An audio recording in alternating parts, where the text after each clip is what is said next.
Hey guys, Kev here, and I want to do a disassembly video for you.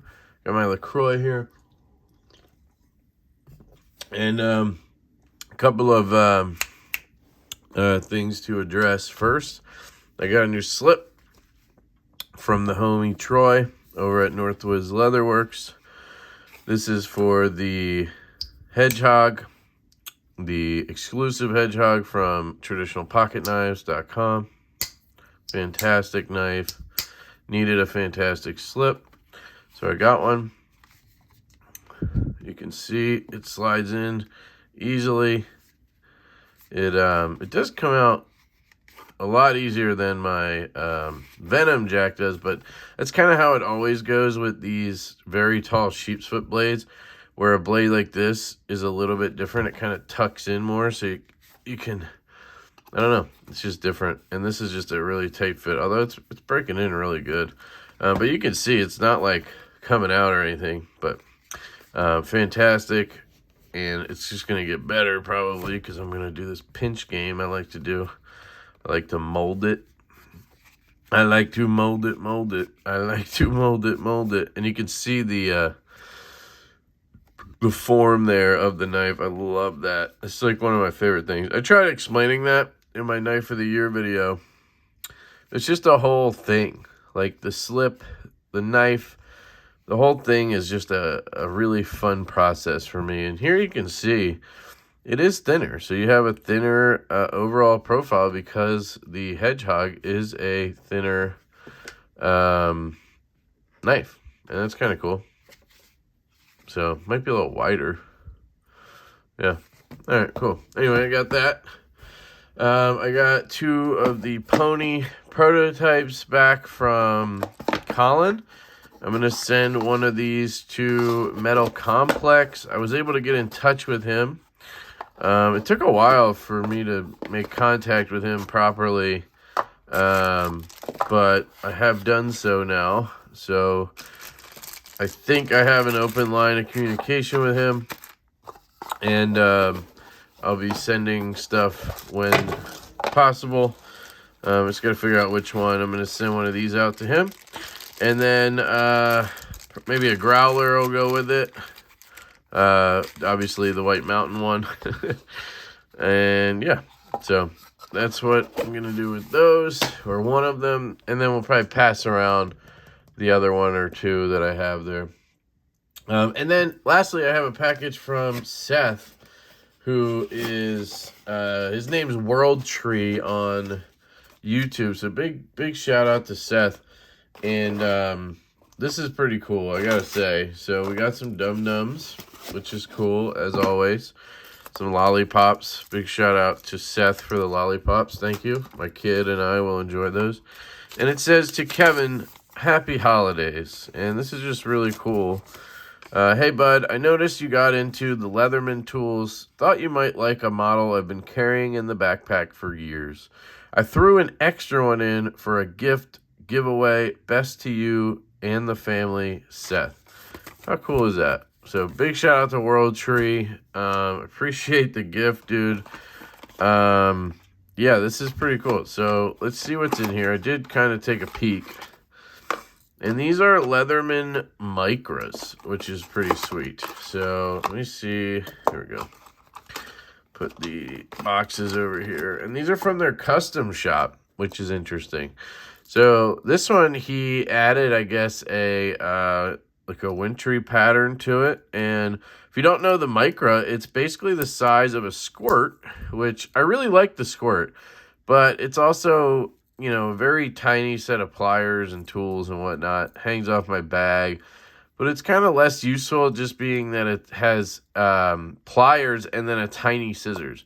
Where this is actually a folding set of scissors, which I think is a really good thing to have on your bag. Because I will have in my bag, I also have a full-size next tool, which I guess has scissors too, but what are you going to do? This just makes more sense to me. It's spring-loaded, and this is pretty cool. So it has this green pattern on it. So I might see if the wife wants this or something to put on her bag, or I might toss it in a giveaway if she doesn't, if she's not interested. I always try to give her stuff. But he also gave me this one. This is the one that will be going on my bag because, look at that. He got LeftyEDC lasered on, or whatever they do. Got it on there, which is just fucking cool. I mean, that's just sweet, right? And then again, you get the folding scissors. Cool. And then once you're inside, you also have a blade. So you have a blade right here. So the way you would do it is open it like a slip joint. And then you would shut this. And now you have a knife you can use, right? And then you also, on this side, have a little flathead. And then on this side, you have a little nail file. One of these hook and nail file things, which is cool. And then on this side, see if I can pull the, there you go. On this side, you have a pair of tweezers, which is interesting. You got these little tweezers you can, I mean, they work. I would shut it, and then you have your tweezers like this. You can just grab stuff. Not the best. It's a very weird tool to have in there, honestly, but hey, what are you going to do? And then over here you have a sort of multi-function tool with a can opener, I guess, and some kind of micro flathead or something like that. And then lastly, you have your Phillips tool right here. And there you go. So that's what you get on the micro. Mainly what you're getting is the scissors, right? You have that blade, but I mean, if you could use the scissors, that just makes sense. So yeah, that's really cool. So I really appreciate this. It's a very kind gesture, and thank you, Seth. It means a lot. Merry Christmas. This will post after that, but Merry Christmas, Happy Holidays, Happy New Year to your family as well. And thank you, dude. It's really cool. So we got that stuff, and then, and I apologize. I'm pretty sure I'm coming down with something right now. And tomorrow's Christmas Eve, of course, so that should be fun. So here is a card. Kev, thanks for being a great dude, an awesome knife friend, and a huge support. Means the world. ATR. Thank you, dude. I unboxed this on my live stream the other day.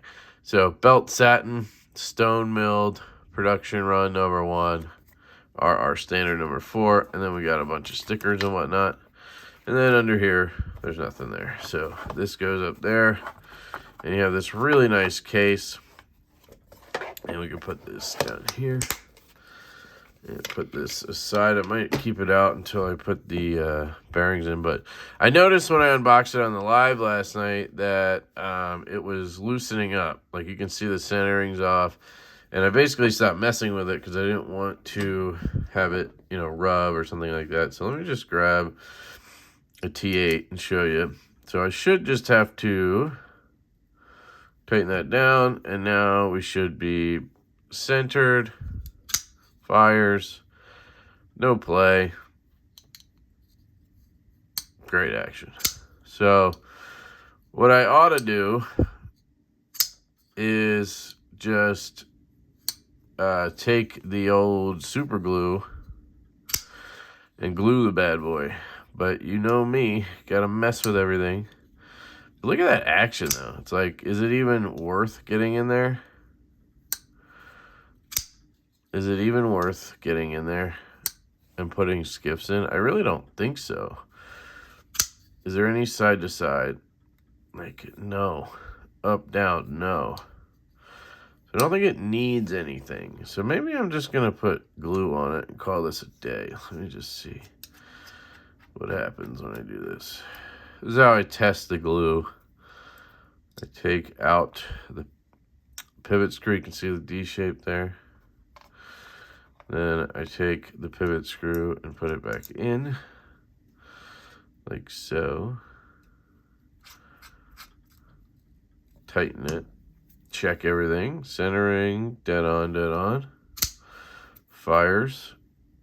No, I mean, it's like the slightest, I mean, it's really nothing. And there's that action again. So it's like kind of silly for me to mess with it. I should just glue it so it stays in place and be done. So I think that's what I'm going to do. Let me just check this screw. I love the Chicago screw. I just think that's really cool. All right, let's grab the super glue. We can check the lock insert too. Everything seems solid. I think I'm going to play this one smart. So I'm just going to take the glue out. And then I'm going to take a cloth. I'm going to clean the pivot. Hopefully it doesn't pop apart when I do this. Should be fine. Take that and just clean it. It's usually black shit all over the place. And that's with every knife. It's just the usual thing. Oops. There you go. You can see all that.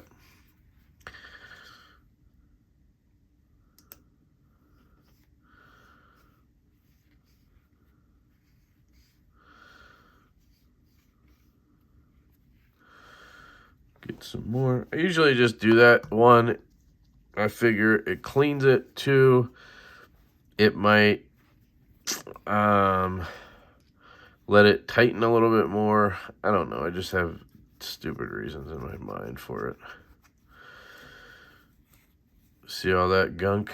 It's just, I mean, I don't see a reason not to want to clean that out. And it might help the glue stick, right? Get around it. There we go. Get everything clean. Lay it back down. And then I do the old...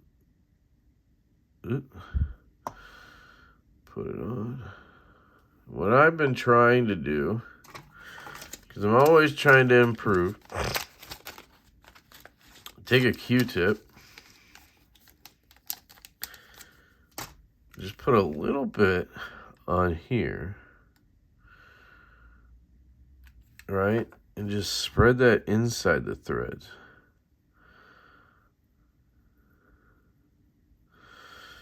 And maybe take a touch onto the thread like I normally would. Get it going.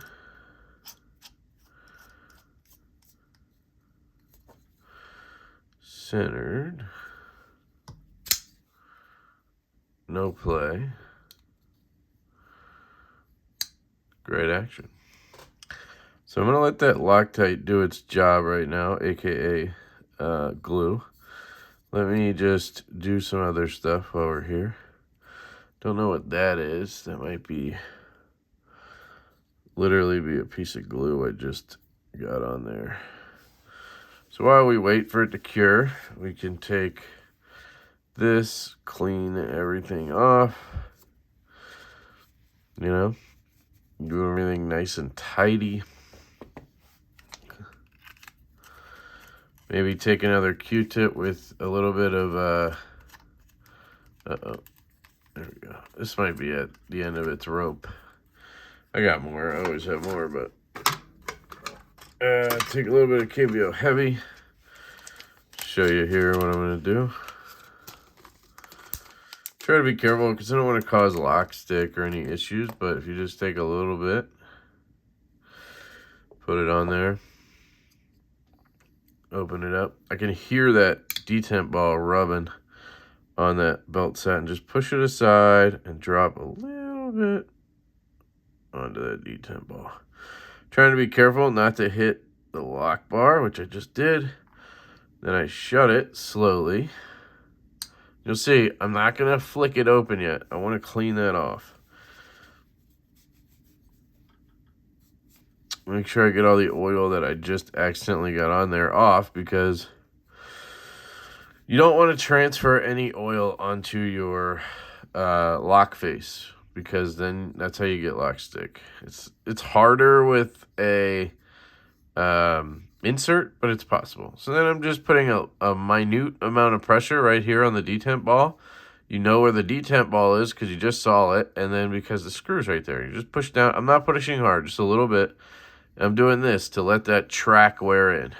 And you'll notice I'm not letting it open fully or close fully, so it doesn't pop in or out of anything. See, I went too far there. And before I open it all the way, I am going to clean it again. And obviously be careful. If you feel more comfortable, put a little bit of blue tape over the blade.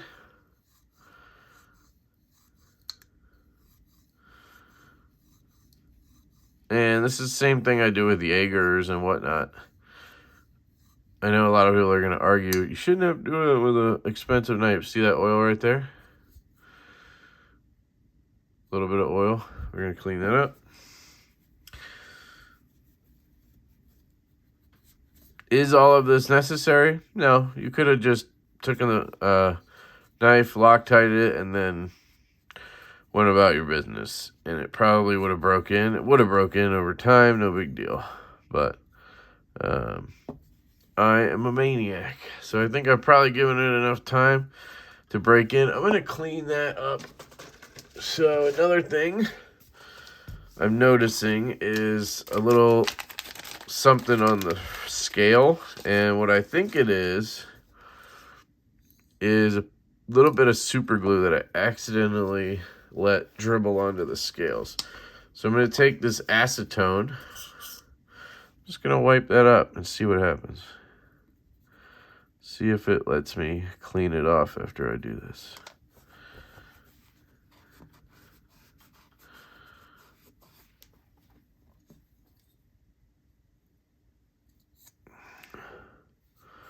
Yep, it's gone now. Maybe a little bit.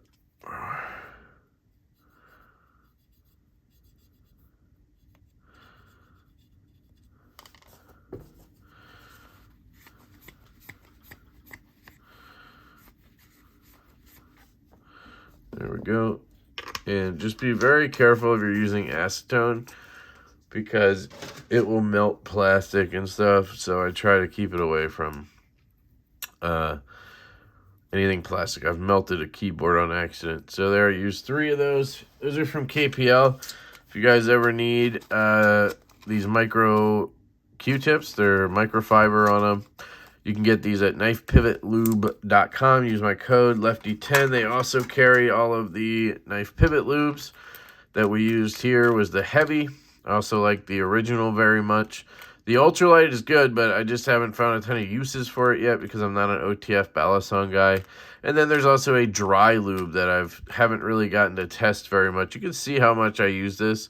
And I've had this bottle for probably a year, and it's barely, because I'm just using a tiny dot on a detent ball here and there, you know. So let's just give her a flick. Centering looks dead on, dead nuts. Fires really well. Beautiful belt satin hollow grind with the flat up here. Nice compound grind. Love to see the horizontal flats, and then you got the vertical here and there. Really good contrast. We have no play of any kind, but yet it wants to swing home. Right-handed reverse flick is money. Right-handed thumb flick is money. Left hand thumb flick, money. Left hand reverse flick's not going to want to work for me. Yeah, it's too, detent's too good, which is fine. I'm okay with it because I want that detent to be good. You do have a finger choil here.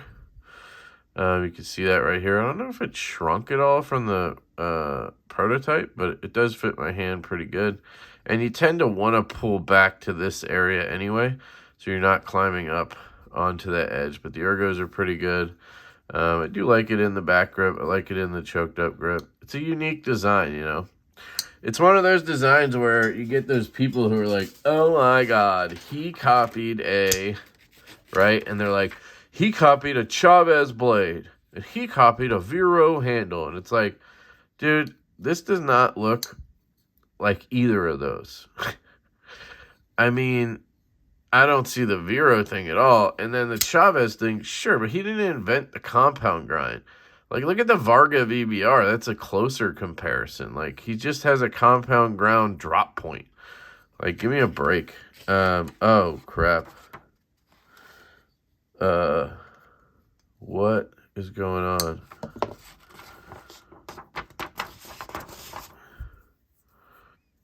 Did something leak?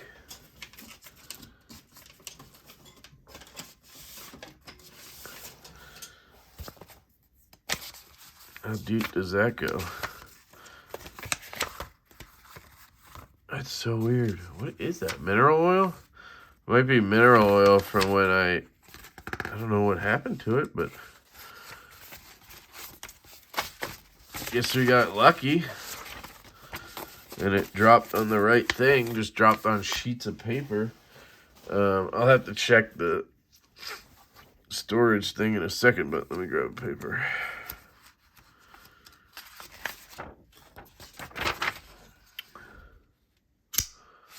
Yeah, that fires, man.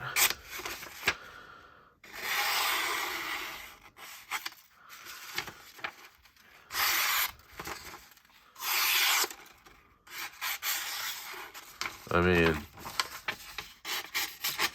now, I do wonder what the HRC is. Something I mentioned in the live stream, and if he's told me multiple times now, I can't remember. But when I talked to Best Tech, that's who made this. When I talked to Best Tech about MagnaCut, because we were thinking about using it, they told me the HRC was 59 to 61, which I just didn't like the idea of. But then EDC was advertising 63 on his MagnaCut relative. So I don't know what happened there, because I asked after that, I think. I don't remember. But so maybe they did it for a few people and then cut it. I don't know. One thing I want to note is I love this little guy right here. There's this little piece to the blade right there. And that hits your finger right there when you disengage it. And it's just the perfect spot. So it stops it from swinging down and getting you. It's like perfect. The detent brake is right here. That's excellent. If you want to compare it to a Chavez, usually on a Chavez, the brake is like right here. Like atrocious. So that's very cool. And this action is just insane. I mean, I have this thing as tight as it'll go. Yeah, this is dialed. I love this knife. I'm really happy I got one of these. Finally got one. So that is the RR standard. And I love the fact that he dedicated this project to his father. It just, I don't know, it speaks to me. You know, he's a good dude. And, you know, so shout out to RR. And shout out to ATR. And if you guys want one of these, they are up on the Knife Standards website as we speak. I paid $365 or $385. That's totally worth it considering the amount of machining and everything, the milling, everything that goes into this, the belt satin, compound grind, the blade steel, the fact that it comes in that really, really cool box. This, guys, this knife right here in my hand might as well have come off the line from Riyadh. I don't really see much of a difference in terms of quality, you know.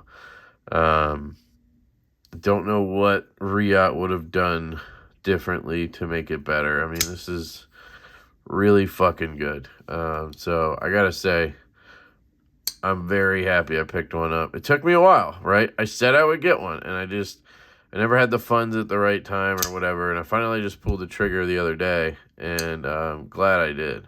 And I paid full price. You know, it wasn't like gifted to me or anything like that. But yeah. All right, that's it. Let me know what you guys think down below of the RR Standard. And yeah, I did not skiff it up. I don't know if that says anything about the knife, but I did not feel the need to take it down, put skiffs in, and deal with all that, at least not at this point. So Let me know what you think. I love you guys. Big shout out to Knife Standards. Check out their website. Big shout out to World Tree. Thank you, Seth. Really appreciate it. And big shout out to Troy over at Northwoods Leatherworks Co. for another baller slip. If you need a slip for any knife, hit up Troy. He absolutely kills it. He also does wallets. So for the best in the biz, hit up Northwoods Leatherworks. All right. I love you guys. I'm out. Love you. Catch you later. Peace.